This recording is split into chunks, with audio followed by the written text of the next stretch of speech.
Chapter 4 of the Human Behavior in Organization will talk about motivations in organization. In today's chapter, it will deal with the broad topic of human motivation. Now, it is defined as a set of forces that causes people to engage in one behavior rather than some alternative behavior. So that is the essence of what human motivation is all about. Now, motivation is vital to all the organizations. The difference between highly effective and less effective organization lies in the motivations of their members. Managers need to understand the nature of individual motivation as it applies to work situations. Three major perspectives on motivations are going to be discussed: the need-based, the process-based, and the learning-based. So these are the three major perspectives on motivation. Now, what is our chapter learning objectives here? So after studying this chapter, you should be able to characterize the nature of the motivation, including the importance and its basic historical perspectives. Another one is to identify and describe the needs-based perspective on motivation. Identify even and describe the major process-based perspective on motivation. And then therefore describe the learning-based perspective on motivation. So these are what the objectives of the chapter is going to be. Now, the nature of motivation. So we start from there. Motivation is the set of forces that cause people to behave in certain ways. Now, what is the importance of motivation? One of the manager's primary tasks is to get people to perform at high level.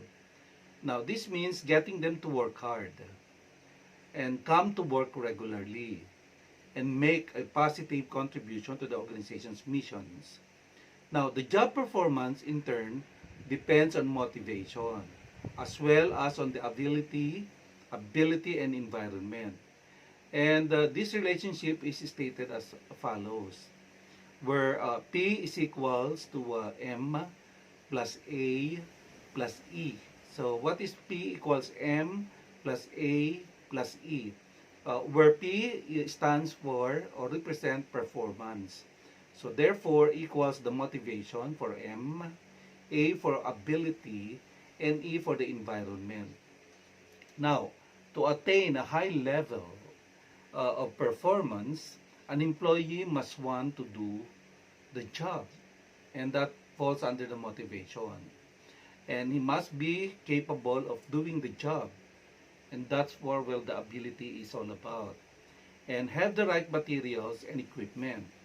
So that is tooling them with the equipment as an environment, under environment. Now, a deficiency in one of these factors will hurt the performance. So therefore, it will all depend on the performance. It will be dependent on the motivation, the ability, and the environment that goes all together.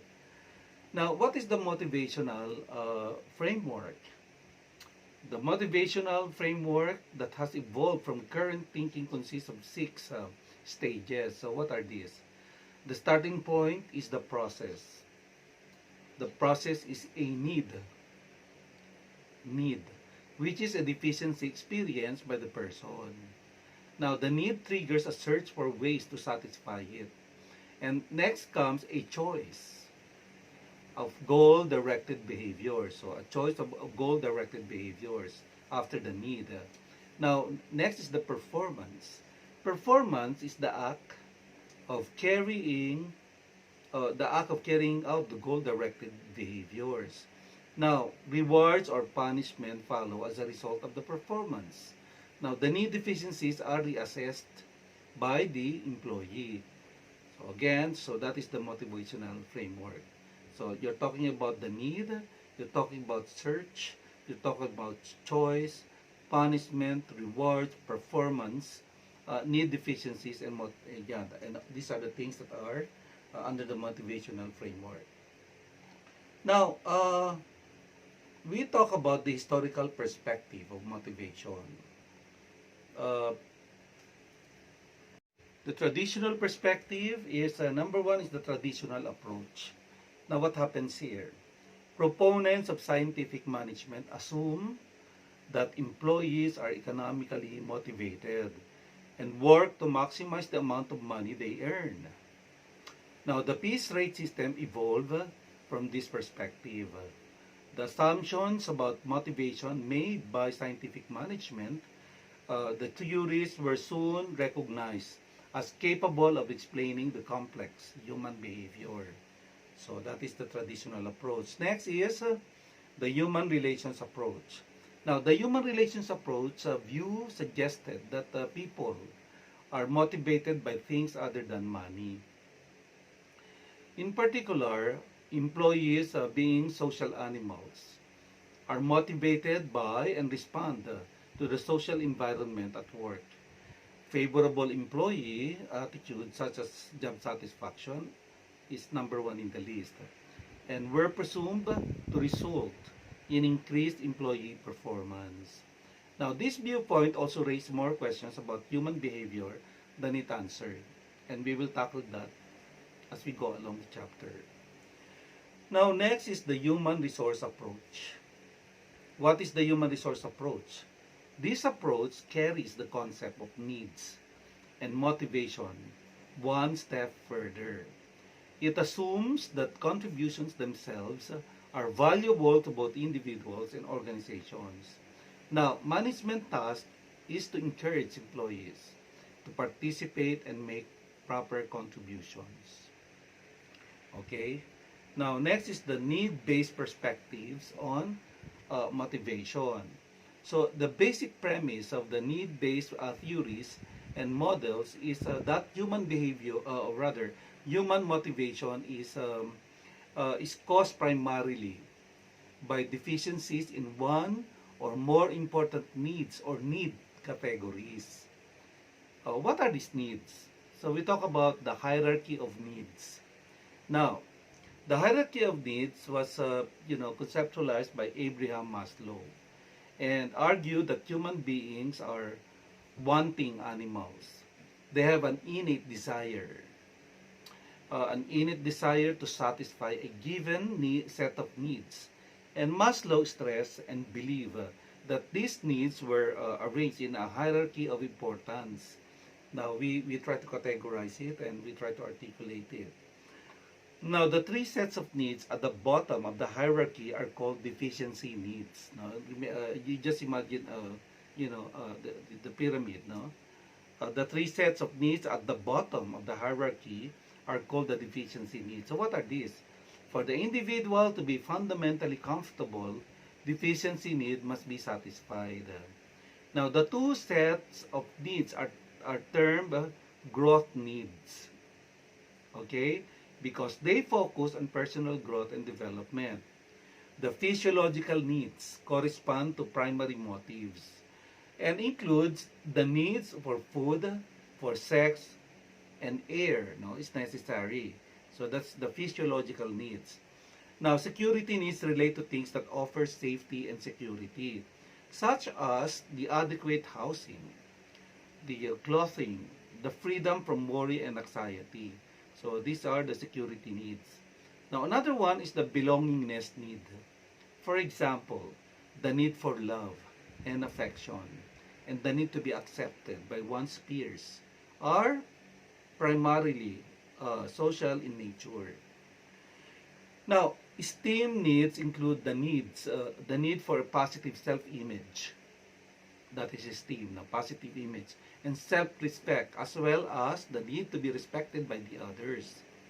Now, the needs are arranged in order of importance, with those at the bottom being most important. And people are motivated to satisfy their physiological needs first. And then once these needs are satisfied, security needs follows and emerge as the primary sources of motivation. Now, this escalation up to the hierarchy continues until the self-actualization needs become the primary motivators. anytime a previously satisfied lower level set of needs becomes deficient again. However, the uh, the individual's motivation return to that level. Okay. Now, what are the factors, the organizational factors that may satisfy these needs? So we now try to assess. In the organizational needs, satisfy these needs are as follows. So what are these? Physiological needs. Example are adequate wages, restrooms, ventilation, comfortable temperature while working.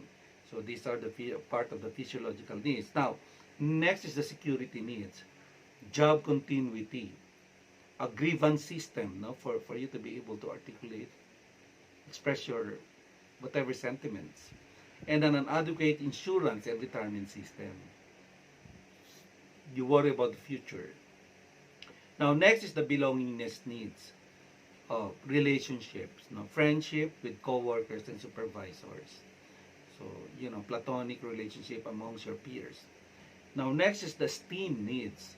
So, promotions, no, for job titles, uh, choice offices, merit pay increases, awards, and other form of recognition, or even a top of the shoulder is also no, would command a esteem to fulfill the esteem needs.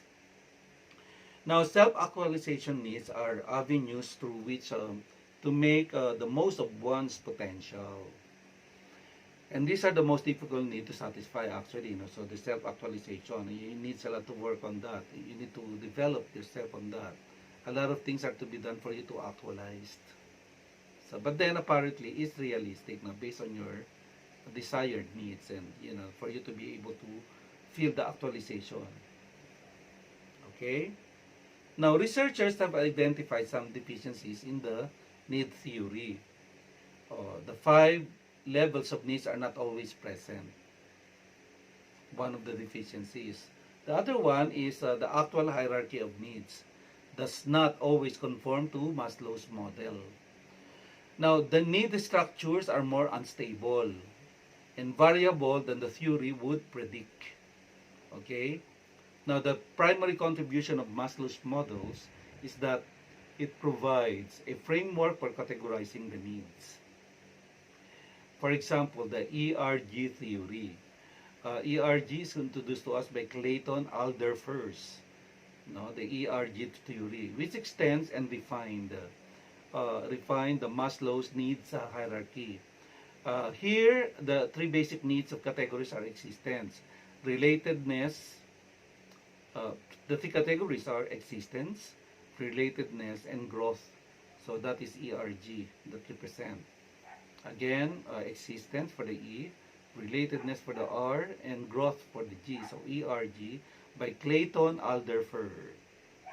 Now, existence needs are seen as necessary for basic human existence and are similar to Maslow's physiological and security needs. Now, relatedness needs involve the need to relate to others and are similar to the belongingness. And esteem needs in the Maslow's hierarchy. Okay? Now, growth needs are analogous to Maslow's needs for self-esteem. So that is growth needs and self-actualization. Okay? Now, there are several differences between Alderfer's and Maslow's theories. Alderfer's theory identified 3 rather than 5 categories against Maslow's. Alderfer suggests that people can be motivated by more than one need at the same time. The ERG theory includes a frustration, regression component in addition to a satisfaction progression component. So there's a balance on it. Like Maslow's theory, the ERG suggests that when one category of needs is satisfied, a person progresses to the next level. Now, in contrast to the Maslow's theory, Alderfer argued that if a person is frustrated by attempts to satisfy a higher level need, he or she eventually will regress to the previous level. So that is Erg theory. Now, there's such thing as the dual structure theory. Now, number one is the development of the theory by another expert. No, so the Frederick Hertzberg. Okay, Frederick Hertzberg and his associates developed the two-factor theory in the late 1950s and early 1960s. Now, the theory is based on interviews with approximately about 200 accountants and engineers in Pittsburgh, America. Hertzberg asked them to recall times when they felt especially satisfied and motivated by their jobs, and at times when they felt particularly dissatisfied and unmotivated.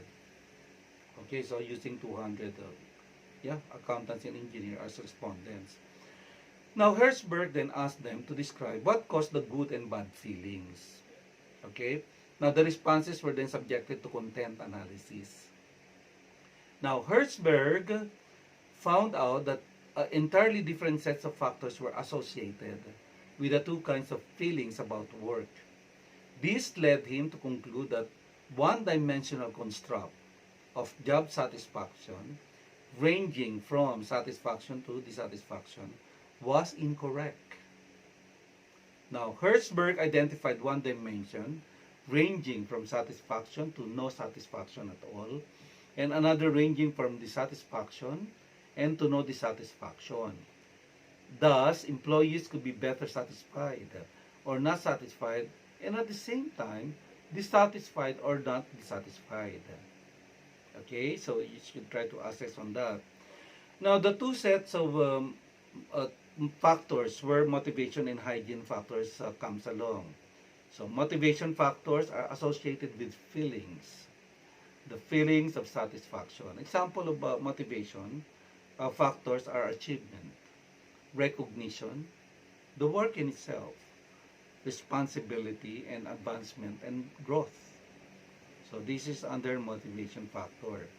The hygiene factor, however, lead to the feelings of dissatisfaction. Example of hygiene. First factors are supervision,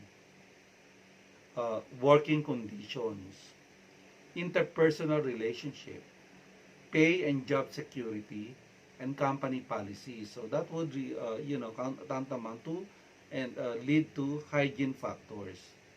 Again, that leads to feelings of dissatisfaction. Okay? Now, to use this two-factor theory, Hertzberg recommended that the manager should first strive to avoid situations that cause dissatisfaction. That is, achieve a state of dissatisfaction by attending to the hygiene factors. Now, once a state of no dissatisfaction is achieved, the manager should focus on motivation factors to improve motivation. So, addressing first the as recommended by Hertzberg.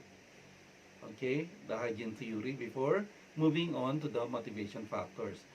Now, the two theory is based on is the basis for job enrichment. Okay. Now, evaluation of the theory. Research on the theory has resulted in contrary findings. Now, in general, studies that use the same methodology as Hertzberg tend to support the theory. Now, this methodology, however, has also provoked major criticisms. And if the theory is method-bound, its validity is questionable. Now, several other criticisms of the theory have been advanced. So let us clarify that. For example, in the evaluation theory, the original sample of accountants and engineers may not represent the more general population. Okay? And the theory fails to account for individual differences. And then a given factor such as wages or salaries may cause satisfaction in one sample and dissatisfaction in another. The effects of different factors vary by age and organizational level. And the theory does not define the relationship between satisfaction and motivation. Okay? That's very clear. Now, other important needs. The three most frequently cited needs are the needs for achievement, the need for affiliation, and the need for power. The need for achievement. The need for achievement is most frequently associated with the work of David McClelland. Now, David McClelland's, the high need achievers need to set moderately difficult goals, want immediate and specific feedback on their performance, be preoccupied with their work, and assume personal responsibility for getting things done. Now, the need for affiliation. Now, the need for affiliation, the individual also feel a need for affiliation, a need for human companionship. People with a high need for affiliation tend to want reassurance and and approval from others. They also usually have a genuine concern for the feelings of others.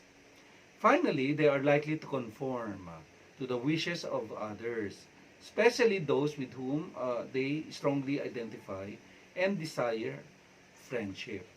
So that is the need for affiliation.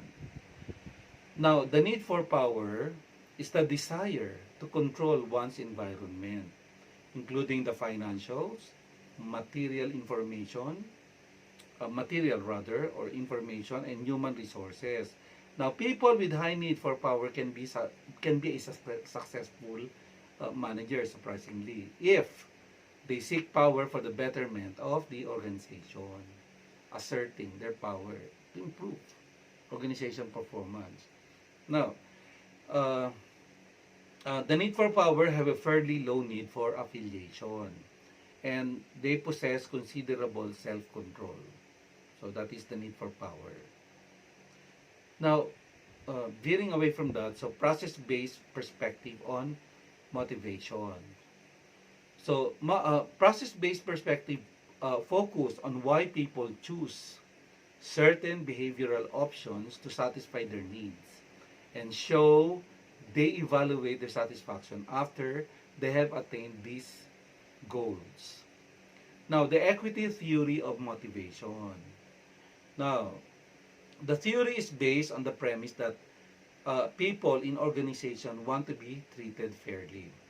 It is one of several theories that derive from the social companion, in which we evaluate our own situation in terms of other situation. Equity theory is the most highly developed in terms of social comparison approaches, and the one that applies most directly to the work motivation of people in organization. Now, forming the equity perception. People in the organization form perceptions of the equity of their treatment through the four-step process. So what are these? Okay. Number one is evaluate how the firm is treating them. Number two is form a perception of a comparison other. Someone may be different individual or a composite of several individuals in the organization. Number three is compare their own circumstances with those of the comparison other and use the comparison as the basis for forming an impression of either equity or inequity. And lastly, take action based on the strength of these feelings. Okay? So that is how we form equity perception.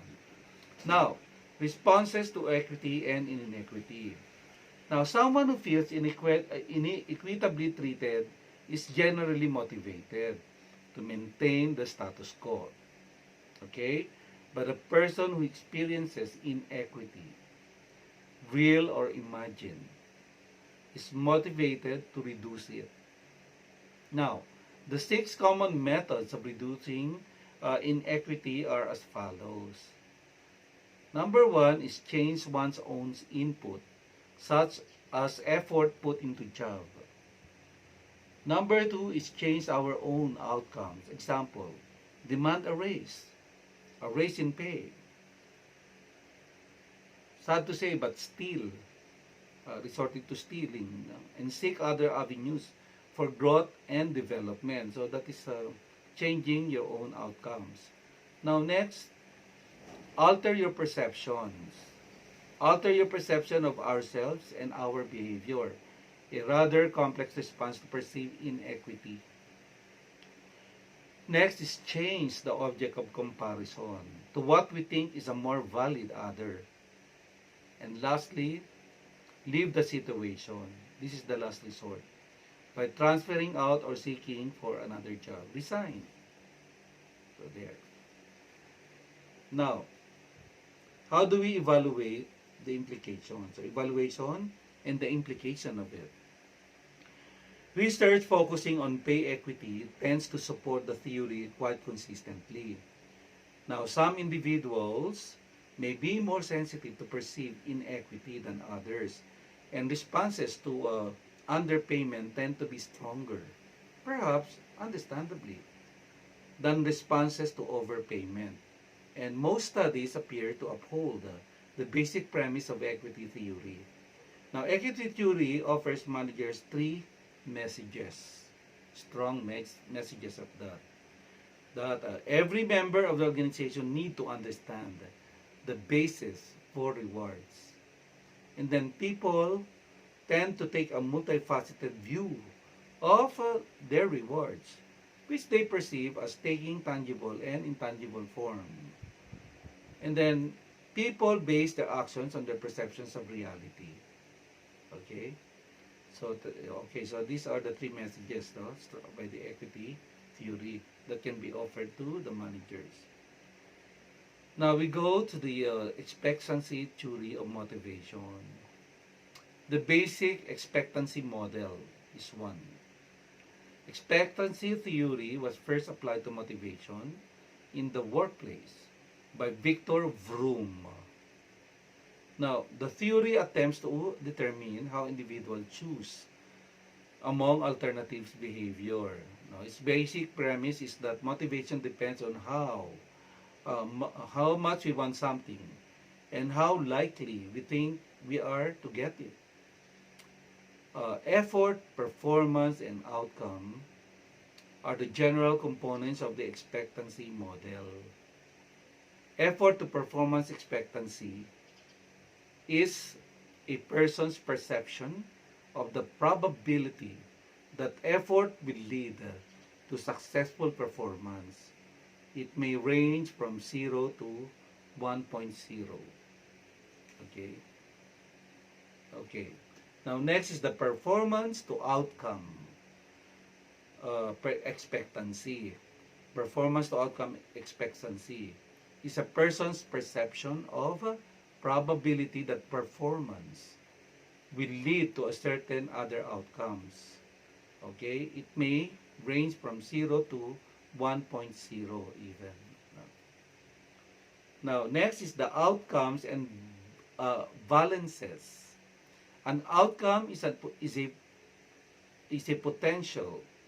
any potential results from performance. A valence or valence indicates how attractive or unattractive any given outcome is to any given person. A valence may be positive, under attractive, or negative, under unattractive. Okay? So that is the components of the expectancy model. Now, we go further. The Porter-Lawler model. Porter-Lawler model.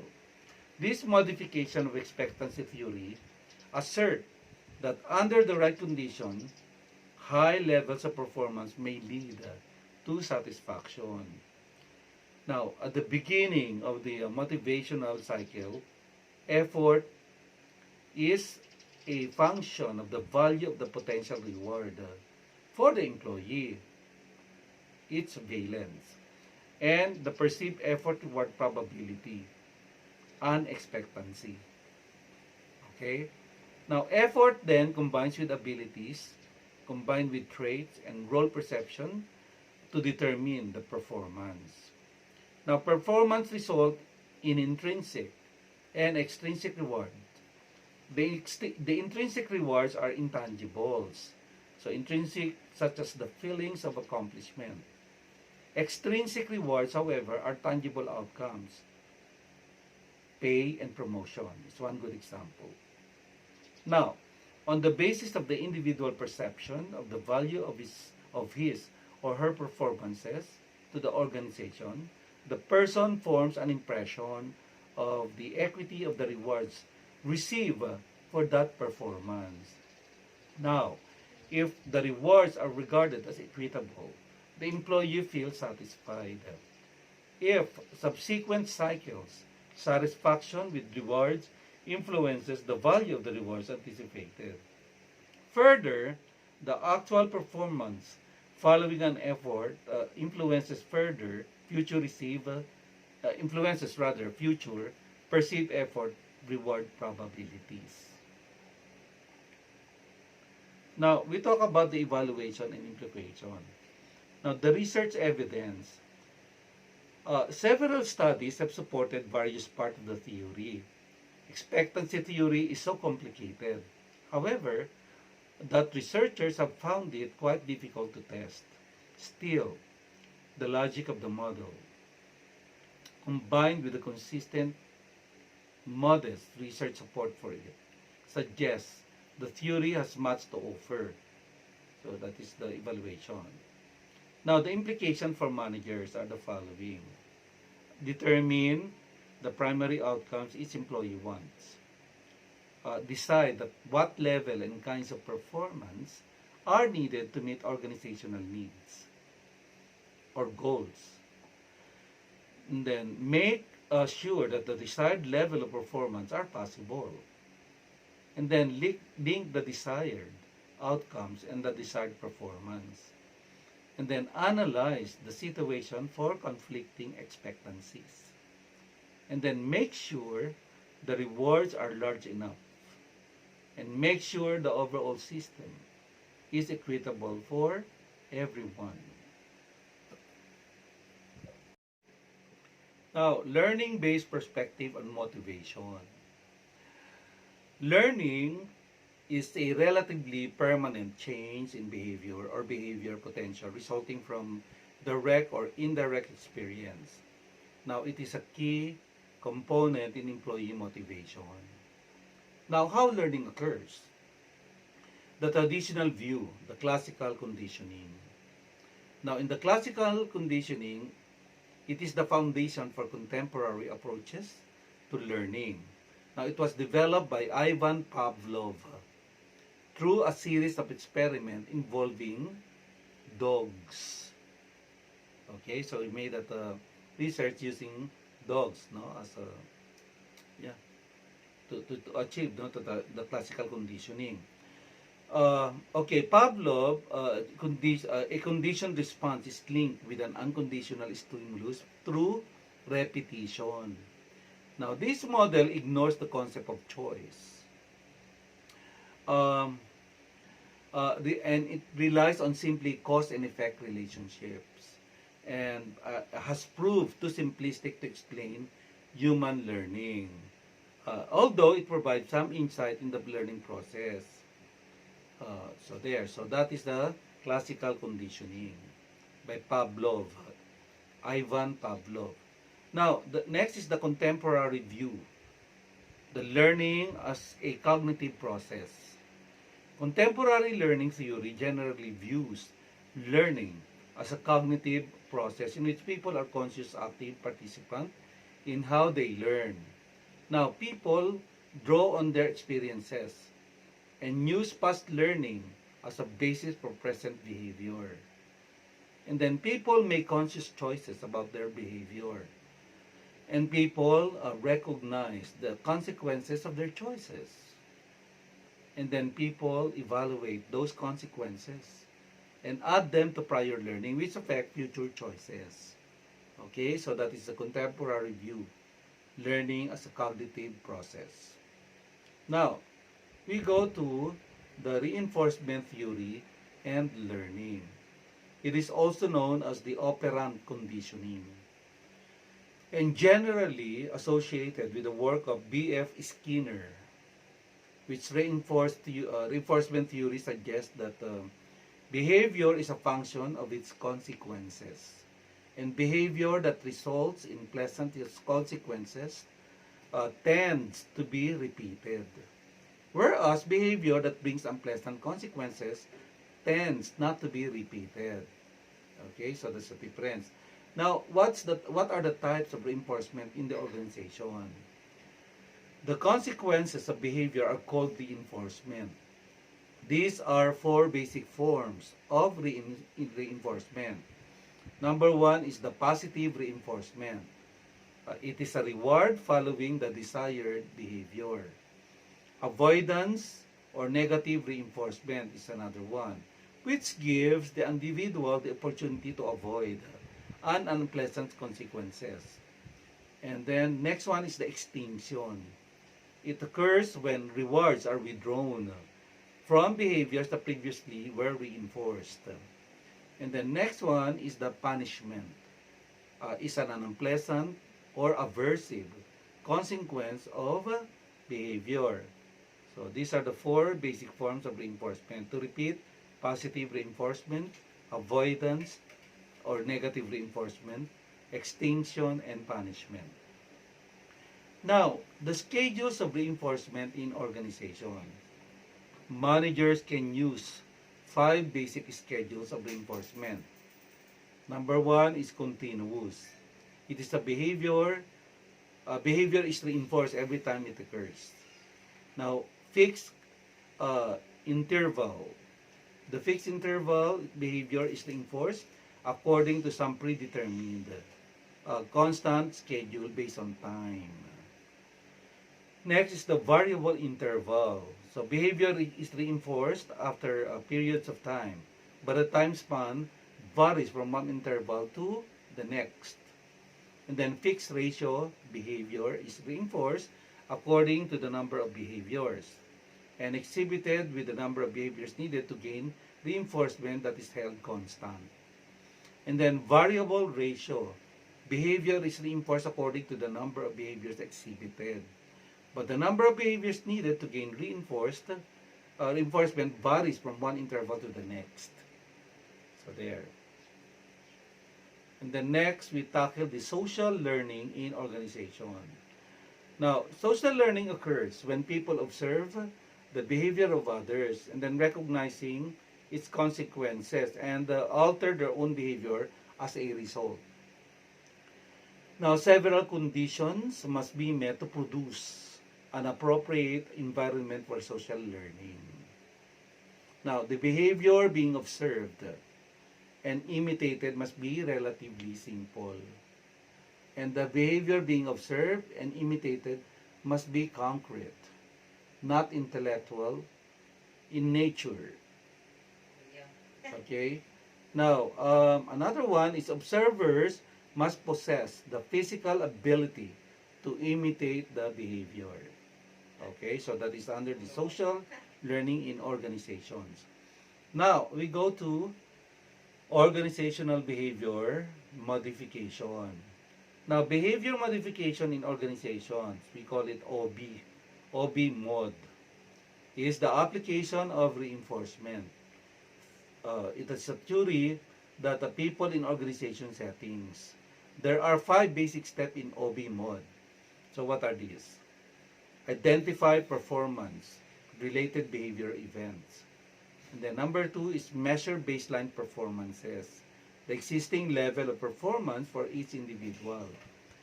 Number 3 is identify existing behavioral contingencies or consequences of performance. Number 4 is develop and apply an intervention strategy and remeasure performance. And number 5, evaluate the behaviors of employees for performance improvement. So that is behavior modification in organization. Now, we go to the effectiveness of the OB modification. Since it is relatively simple, The OB mode approach has been used by many types of organizations with varying levels of successes. However, not all applications have worked. The approach may not meet its objectives because managers do not always have the means for providing meaningful reinforcement for their employees. Now, much of the research testing OB mode has been conducted in laboratories, and thus is hard to generalize to the real world. And even if it works for a while, once the novelty has worn off, employees may view it as a routine part of the compensation system. Okay, so there. Lastly, now we tackle about the ethics of the OB modification. Now, some critics says it compromises individual freedom. Freedom for those and also involves manipulation of employees by managers. However, OB mode is not unique in its potential for misuse or misrepresentation. The key is for managers to recognize and not abuse their ability to alter subordinate behavior, and for employees to maintain control of their own work environment to the point that they are fully cognizant of the behavioral choices that they are making. Okay, so there. So I have discussed chapter 4 about about our learning about motivations in organization. Thank you very much for watching and listening. Thank you.